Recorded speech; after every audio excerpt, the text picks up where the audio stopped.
Have you ever wondered like what the difference is between RGT talking about something he's really excited and really into, and then RGT talking about something that he doesn't really care about all that much, but he feels like he needs to talk about it because people will be interested in his opinions on it? That's what you're going to see in today's video, because our first topic is something I'm very excited for. And our second topic, eh. So if this is your first time on the channel, be sure to hit that subscribe button. Without any further ado, let's talk about what's going on in the world of video games. And while everyone was looking forward to Pokemon Presents, and we'll talk about that in just a few moments, our first story is something way cooler. I saw this morning and I thought to myself, this can't even be real. But it is real. And I'm very, very excited for this. A brand new Hellraiser game has been announced by Saber Interactive. Now, if you know anything about the Hellraiser franchise, the first two films are freaking awesome.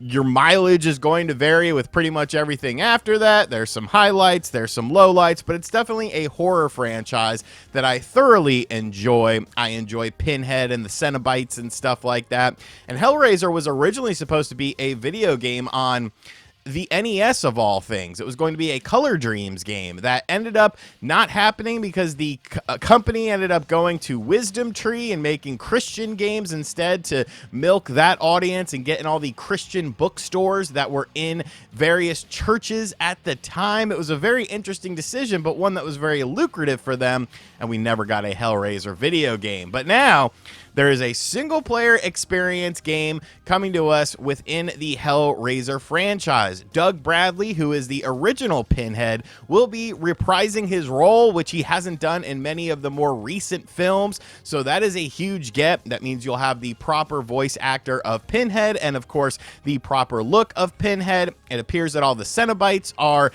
being represented in this. I don't know like how much I can show of this, because it gets pretty gritty towards the end of this trailer, but it looks like it's a game where you're basically trying to find your girlfriend. You find the box and you open the box, and then she gets sucked in to see the pleasures of the world that she's never experienced before, and you essentially have to save her.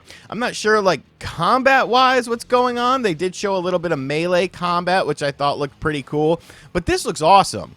I am so excited for this now, because Hellraiser is a great franchise to take things from, especially if you've seen it. Like, it's very gory. It's very, I mean, there's a lot of nudity in it as well. Like, it's the perfect horror franchise, in my opinion, to get a video game adaptation. You could do a lot of interesting things where, like, Pinhead is kind of like, you know, the alien in Alien Isolation that's constantly chasing you and you have to avoid, but then there are basic enemies that you can encounter as well. I highly suggest you check out the full trailer. I will have a link to it in the description box down below to see kind of everything going on with this game, because like I said, dude, like this definitely would probably get flagged for like adult content or this, that, or the other. But I'm very impressed with what I've seen from this game thus far, and I want to know more. I want to know platforms. I want to know a release date, because I think this is a very, very cool thing. We saw a lot of success with RoboCop, and that was kind of an 80s franchise, so why not try it with Hellraiser? Have you ever watched the Hellraiser films? If so, what are your favorite Hellraiser movies, and are you looking forward to this game and taking down Pinhead once and for all? Let me know in the comments section down below. And then, well, then there was the Pokemon Presents presentation today. A very yin and yang sort of thing here. And I have learned long ago, don't wake up for these. You know, I'm not waking up early to watch these.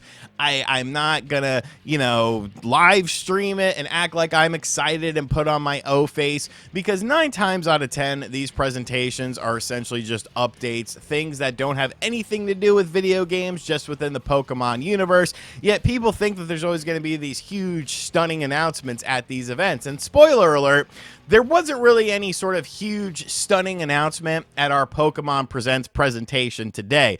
We did get a new game. We did get some other updates going on here. The new game is, it's something. Pokemon Friends. It's a daily puzzle game. There's brain teasers. You can earn earn Pokemon plushes, decorate a virtual room. It's literally some of the most low effort stuff. Like my when it comes to Pokemon games, my expectations are very low, but this is somehow lower than those expectations. And I know there's going to be men and women in their 40s plus doing the O faces of excitement for Pokemon Friends and how it's the most amazing brain teaser game in the world, but I can't do that to you guys. Like I respect my audience too much to do something like that. They're doing more cartoons, Pokemon Tales, The Misadventures of Sirfetch'd and Pichu. It's an animated series.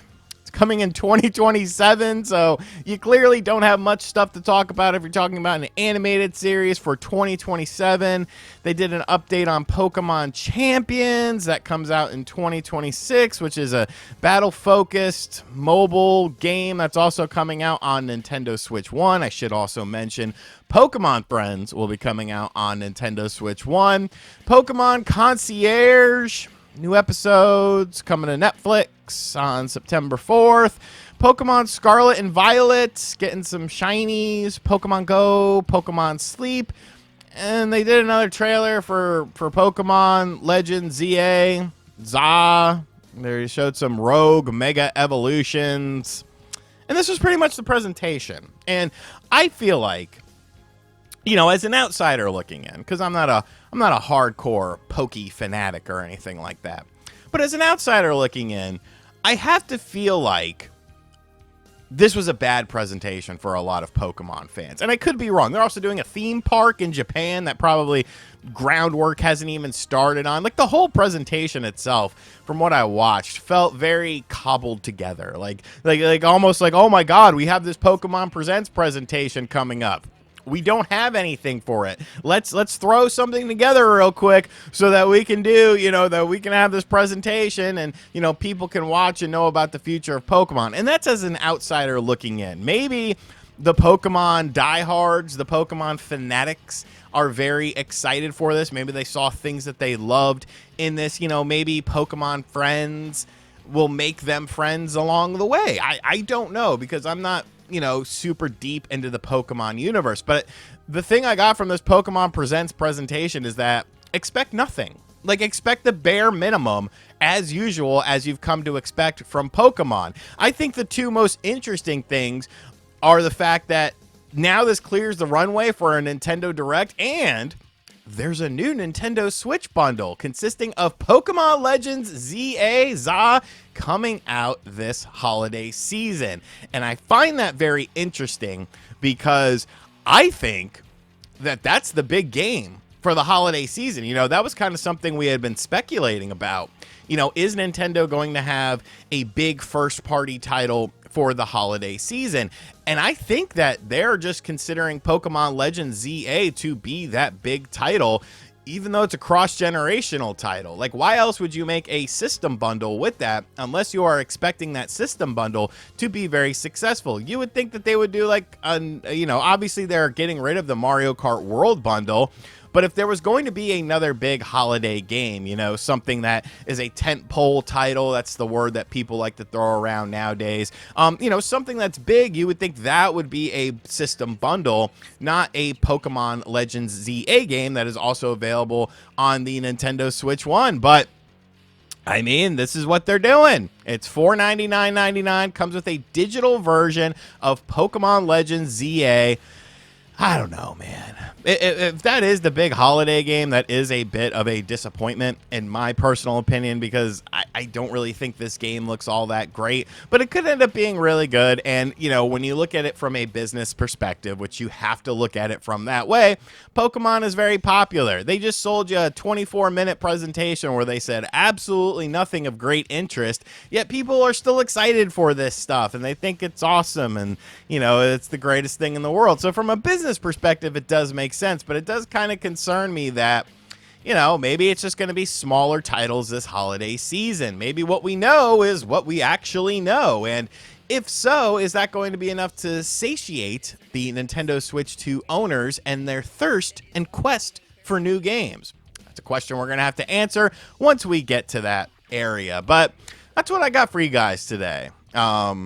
I don't know, man. Were you excited for Pokemon? If you are, if you like the Pokemon Presents presentation, the Triple P, like, that's cool, man. I'm glad that you enjoyed it, because you probably didn't enjoy the Hellraiser trailer if you like the Pokemon stuff, but I did. Different strokes for different folks. That is the world of video games. And yeah, so let me know your thoughts on everything in the comment section down below. R.I.P. Theo Huxtable.